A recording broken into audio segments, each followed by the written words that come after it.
Sue Roberts' eyes flutter open, but the excruciating pain that shoots through her body reminds her that she isn't where she thought she'd be. She blinks away the fog, trying to steady her breath, but it feels as though the air in the hospital room is thick with her regrets. Slowly, she begins to focus on her surrounding sterile white walls, the rhythmic beeping of machines, the faint hum of fluorescent lights buzzing above. The weight of her broken legs crashes down on her as she realizes the extent of the injury. It's not just her body that's shattered. Her life has been broken in ways that can never be fixed. She shifts, grimacing at the pain, but the words come anyway, almost like a confession, a reluctant acknowledgement of the past that brought her here. Her voice, raw and full of both regret and a strange sense of clarity, speaks into the silence. I've lived a life full of choices I can't undo, but maybe I can finally face them. As she speaks, her mind drifts back through the years, to the moments when everything seemed to slip through her fingers. This hospital bed, this place of brokenness, becomes the stage for Sue to reflect on everything: her lost love, the betrayals, and the decisions that have brought her to this moment. In the dim light of the hospital room, she starts to unravel her story, one thread at a time. For the audience, it's the beginning of a journey through her past, a life marked by pain, self-deception, and the kind of emotional complexity that many can relate to, even if they're too afraid to face it. With the tension thick in the air, Sue gazes out the window, lost in thought. Maybe she whispers to herself, "It's time to tell the truth. All of it." The scene begins in the dim glow of a Waffle House at 2 a.m. Sue, just 20 years old, is working the graveyard shift, exhausted from juggling her part-time job with her full-time studies. Her shift, though routine, feels like the endless grind that would go nowhere. That's when Vince, an older truck driver with weathered skin and a voice that's seen too many miles on the road, walks in. He sits at the counter, his tired eyes scanning the menu. But when he looks at Sue, there's a spark. Something unspoken passes between them: a glance, a smile, a moment of connection. She's intrigued by him, drawn to his rough charm, and when their casual conversation turns into something more, neither of them can resist the pull. One drink turns into two, and before long, the Waffle House closes for the night. But Sue doesn't want the connection to end. She's lonely, searching for something to fill the void inside her. And Vince offers a fleeting sense of excitement, a world outside her small, suffocating life. That night, they share a heated kiss outside the diner. It's impulsive, wild, and reckless, everything Sue craves but never thought she'd allow herself. Weeks pass, and the consequences of that night start to settle in. The shock hits her one morning as she stares at the pregnancy test in her trembling hands. 2 pink lines. She's pregnant. The world shifts beneath her feet. She never planned for this. Her life had been heading in one direction, and now everything has been upended. The dream of finishing school, of escaping her small-town life, feels so far out of reach. Sue doesn't tell Vince. He's a man passing through, someone she'll likely never see again. But the pregnancy, that's something that will stay with her, no matter what. As she grapples with the decision of what to do next, her fear consumes her. She can't imagine facing her family, her friends, with the shame of being an unwed mother. The thought paralyzes her, so she keeps it a secret, at least for now, and the heavy burden of uncertainty presses down on her chest. The clock is ticking, and Sue knows she needs to make a choice. One mistake, one moment of weakness, has changed everything, and she can't go back. The fear of judgment, of being ostracized, begins to seep into her thoughts. And that's when she begins to think about Robert. Sue was still reeling from the shock of her unplanned pregnancy when another devastating blow hit. It came in the dead of night, a phone call that rattled the fragile peace she'd been clinging to. The voice on the other end was calm, too calm. "I'm sorry, Sue. We regret to inform you that your brother Charlie was killed in action in Vietnam." The words echoed in her mind, but they didn't make sense. Her heart seemed to stop for a moment, her world tilting sideways as the grief threatened to swallow her whole. Charlie had only been 19, just a kid, really. He'd been full of dreams, full of life, always looking up to Sue with wide eyes, asking for her advice, always there for her. Now he was gone. and no matter how hard she tried, she couldn't bring him back. The pain was almost unbearable. Sue had always been the strong one in the family, the one who held everything together. But this was different. This was raw, searing, and completely out of her control. The death of her brother shattered something deep inside her. The weight of grief anchored her to a past she could never reclaim. Sue felt like she was drowning in a sea of sorrow. The funeral was a blur, faces she didn't recognize offering condolences, the hushed voices of family members whispering in the corner, too afraid to say anything meaningful. Sue couldn't remember the last time she'd cried. It was as if all the tears she had left were reserved for the loss of Charlie. The war had taken him, but it also took a part of Sue. From that moment on, she felt lost, as if something in her heart had been carved out. And as much as she tried to bury the pain, it lingered. It changed the way she saw everything. Life no longer felt like something to look forward to. It felt fragile, fleeting. The loss of Charlie was the beginning of a slow unraveling in Sue's life, a loss that would color every decision, every relationship for years to come. By 24, Sue had learned to hide her grief, burying the pain of Charlie's death and the complications of her unplanned pregnancy beneath layers of routine. She married Robert, a man she didn't love but felt she needed. She played the role of the dutiful wife, the responsible mother. But deep down, she was suffocating. The weight of her choices hung over her like a cloud she couldn't escape, and the quiet, lonely nights in her marriage to Robert only made things worse. Then came Jamal. Jamal was everything Robert wasn't: free-spirited, confident, and daring. He was the kind of man who didn't need to be asked twice to take what he wanted. Sue met him at an art gallery opening, where his energy filled the room like a spark. His eyes were dark with intensity, his smile playful, and he spoke to her in a way that made her feel seen. In a crowd full of strangers, he made her feel alive again. For once, she felt like someone outside of the roles she had come to play: wife, mother, caretaker. Jamal didn't care about her past, her baggage, or the life she had with Robert. All he cared about was the moment, the here and now. They exchanged numbers, and what started as innocent flirtation quickly spiraled into something far more intense. Their connection was undeniable. It wasn't just physical attraction, it was the way Jamal made her feel, as if she were someone other than the woman trapped by her own choices. One evening, after weeks of stolen glances and late-night texts, Sue found herself in Jamal's arms. The passion between them was electric, a raw, primal energy that Sue hadn't felt in years. In that moment, she forgot about everything: her marriage, her children, the guilt that had been consuming her. It was just her and Jamal, and for the first time in a long while, she felt free. But even as she lost herself in the moment, a small voice in her head reminded her of the consequences. She was married, she had kids. But in that instant, none of it mattered. Jamal had shown her something she'd been missing for so long: desire, freedom, and the possibility of something different. The affair began, and though Sue knew it was wrong, she couldn't stop herself. With each secret meeting, she felt more alive, but also more torn. The more she slipped deeper into Jamal's world, the further she moved away from Robert, from the life she thought she was supposed to lead. It wasn't just about sex, it was about escape. And Sue was falling hard, not knowing how to get out of the tangled web she was weaving. Sue had always known Robert wasn't the man of her dreams, but the weight of her pregnancy pressed down on her, forcing her to make decisions she never thought she'd have to. The days after finding out she was pregnant were filled with panic. She tried to think of a way to fix this mistake, but every option seemed worse than the last. The idea of being a single mother, alone in a small town, terrified her.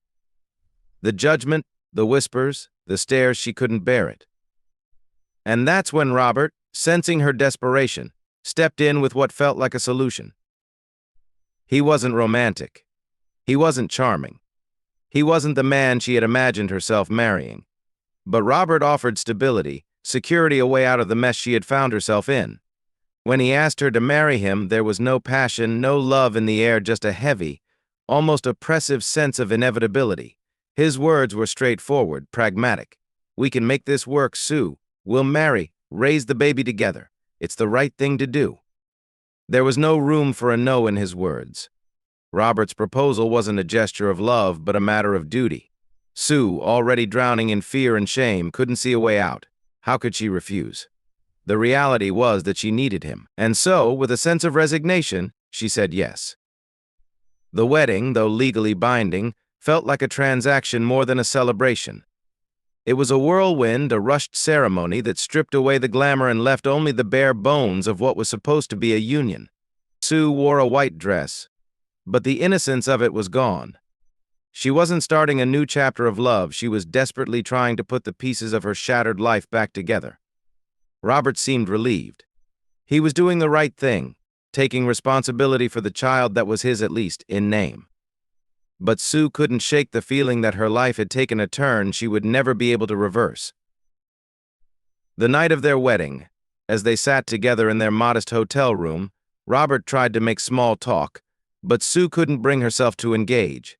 She wasn't sure if it was guilt, sadness, or just plain numbness, but she couldn't connect with him.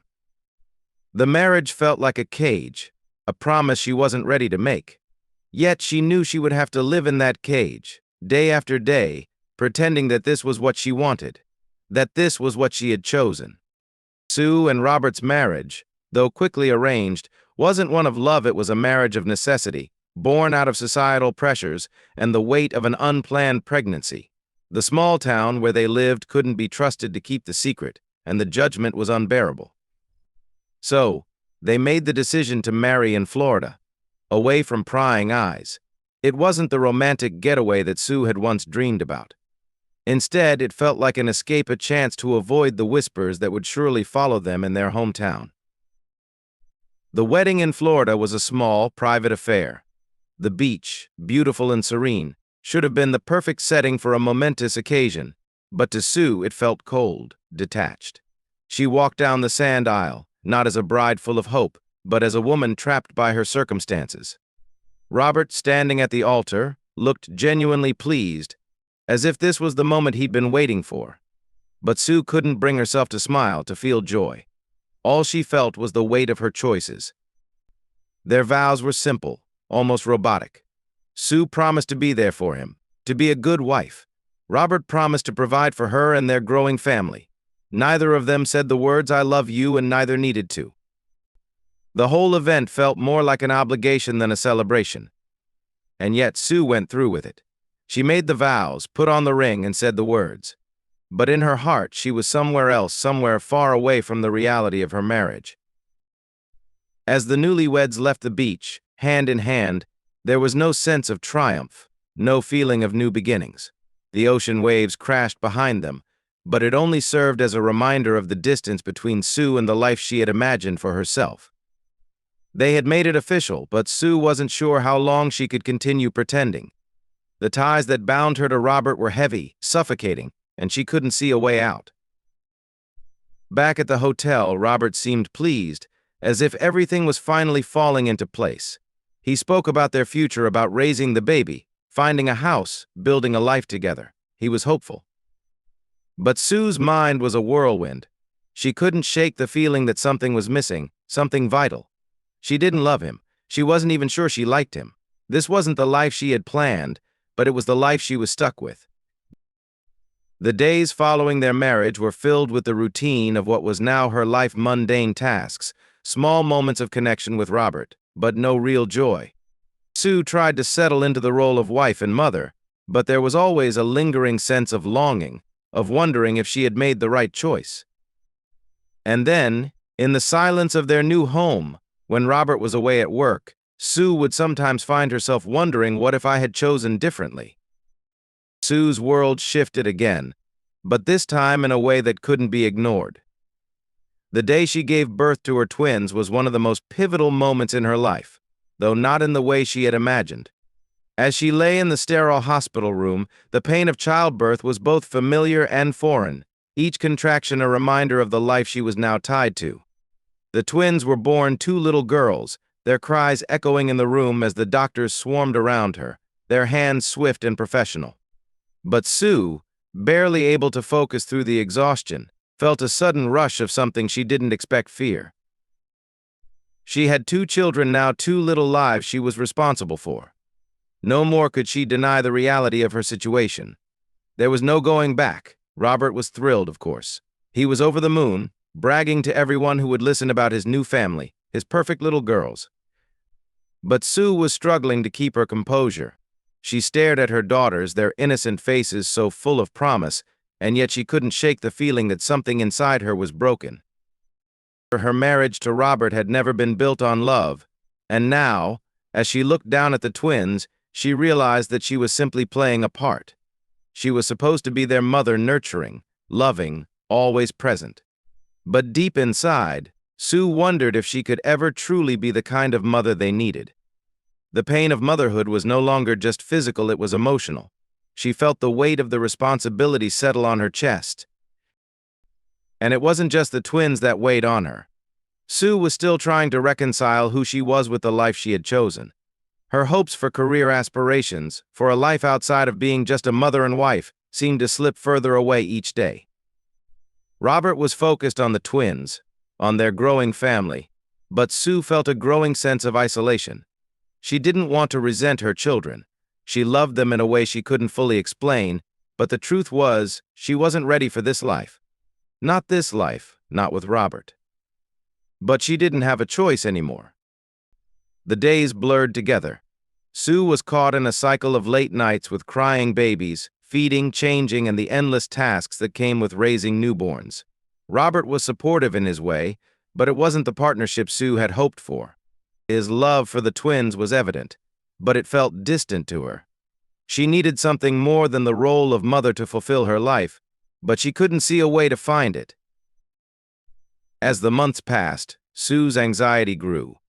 She was barely keeping her head above water, overwhelmed by the demands of motherhood and the heavy weight of a marriage she hadn't chosen. Her life felt like a puzzle, and as the twins began to grow, the pieces just didn't seem to fit. The tension in Sue's life had been building, and she couldn't ignore it any longer. Her marriage to Robert, though functional on the surface, had been fractured from the beginning. She had tried to convince herself that the love she didn't feel for him could somehow be replaced by the stability he offered, but the cracks had deepened over time. She couldn't pretend anymore. She couldn't ignore the way Robert's presence felt more like a weight than a comfort. The routine of daily life, the endless responsibilities of motherhood, and the quiet isolation of her own thoughts had left her craving anything that might make her feel alive again. It was on a random Thursday that had happened, an encounter that would change everything. Sue was at the local department store when she met Mark, a smooth-talking salesman with a charming smile and an easy confidence that seemed to draw her in. His compliments were subtle at first, just little remarks about her looks and how she seemed like the type of woman who had it all together. At first, she laughed it off, flattered but not intrigued. She had enough on her plate, and flirting with a stranger was the last thing she needed. But Mark was persistent. He had a way of making Sue feel special, making her feel seen. The more they talked, the more she began to let her guard down. Mark wasn't just a salesman, he seemed to have an uncanny ability to talk to her, to listen to her in a way that Robert never had. He made her feel important, something she hadn't felt in years. They talked for hours, almost forgetting about the world outside. As the store began to close, Mark suggested they grab a drink. Something inside Sue snapped. The lonely, aching part of her that had been buried beneath motherhood and the facade of a happy marriage cried out for attention. She agreed. It was reckless, foolish, but it felt like a moment of freedom. For the first time in a long while, Sue didn't feel like a wife or a mother, she felt like herself. The drink turned into dinner, and before she knew it, Sue found herself in a dimly lit hotel room with Mark. The encounter was passionate, filled with the heat of desire and the intoxicating rush of breaking every rule she had set for herself. In that moment, all her responsibilities, all the weight of her past, seemed to vanish. It was just her and Mark, two strangers, sharing something that neither of them could deny. But as the night wore on, the thrill of it faded, replaced by the inevitable guilt that Sue couldn't outrun. She had crossed a line, and there was no going back. The guilt gnawed at her as she lay next to Mark, unable to sleep. What had she done? What had she become? The next morning, Sue left in a daze, knowing she could never tell Robert. She couldn't bear the thought of him finding out. But the secret burned inside her, a dangerous game she had played, and now she had to live with the consequences. The affair had given her a fleeting escape, but it had also deepened the hole she had been digging for herself for years. The affair with Mark had been a moment of madness, a brief but intense escape from the life Sue felt trapped in. But as the weeks passed, the consequences began to weigh heavily on her. Sue tried to push it to the back of her mind, tried to tell herself it didn't matter, it was just one night. But every time she looked at Robert, every time she saw the twins, she was reminded of what she had done. The guilt was suffocating, and it ate away at her, making it hard to focus on anything else. It wasn't just the guilt that consumed her, it was the fear. The fear of being found out, the fear that one slip up could expose everything. Sue had been careful, avoiding any hints of suspicion from Robert. But there were moments when the pressure of keeping her secret felt unbearable. Every time Robert asked her how her day was, every time he kissed her goodnight, it was as if she was lying to him with every breath. And it wasn't just about Robert, it was about the twins, too. They were growing up, and Sue didn't want to be the kind of person who would let them down, who would ruin the family they had worked so hard to build. The affair had been a temporary escape, but now it was a burden she couldn't bear. Her life had become a tangled mess of lies, guilt, and fear.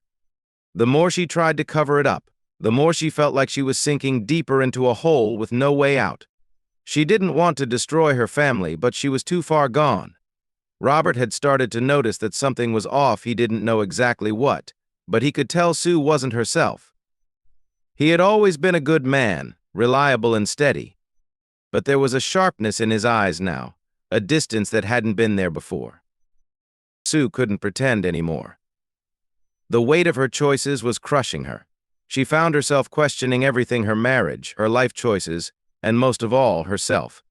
Was this the woman she wanted to be? The woman who had betrayed the man who loved her, the father of her children. She didn't have the answers, only the gnawing feeling that something needed to change, but she wasn't sure how. In a quiet moment after the twins had gone to bed, Sue sat in the living room, staring blankly at the TV. Robert was next to her, his hand resting on her shoulder, unaware of the storm raging inside her. For the first time in a long time, Sue wondered if there was any hope for her, for them. Or if the damage was already done, too deep to fix. Sue couldn't live in the web of lies anymore.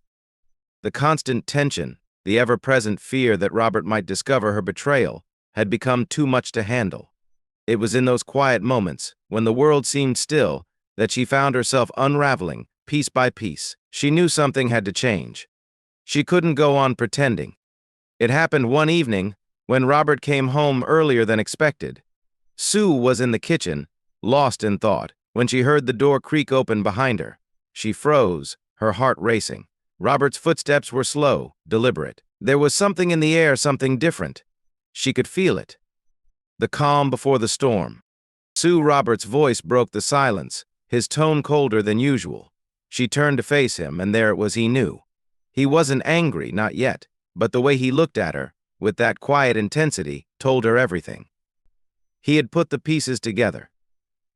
The trust they had built over the years had cracked, and now the fissures were wide enough for the truth to slip through.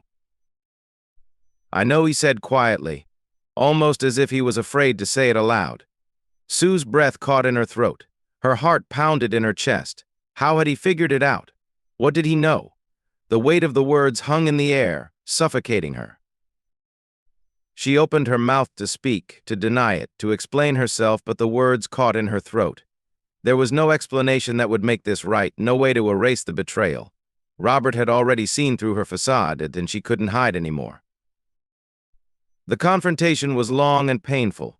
Sue tried to explain, but the words came out wrong, fragmented. She apologized, but it felt like a hollow gesture. Robert was hurt, deeply hurt, but he didn't raise his voice. He didn't yell. He simply asked her one question: why? Sue didn't have a clear answer. There was no one reason. It wasn't just the affair, it was everything. The loneliness, the frustration, The feeling of being trapped in a life that wasn't her own. The desire for something, anything, to make her feel alive again. But none of that mattered. The damage was done. Robert's decision wasn't immediate. He didn't know what he wanted, what the future held. He needed time to think, to process everything. The silence between them was deafening. In the days that followed, Sue found herself living in a limbo, unsure of what would happen next. Would Robert stay? Could they rebuild their marriage? Or was this the end of everything? Sue didn't know. She couldn't see the future. All she knew was that her life had been irrevocably changed. She had lost something precious, something she wasn't sure she could ever get back. But even in the face of all the pain, Sue knew one thing: she couldn't stay in this state of uncertainty forever. She had to make a choice, and the future, whatever it held, would demand that she face it. Thanks for watching. I hope you enjoyed this deep dive into Sue's tumultuous life. If you want to know what happens next, don't forget to like, share, comment, and subscribe to my channel for more stories. Stay tuned for the next chapter.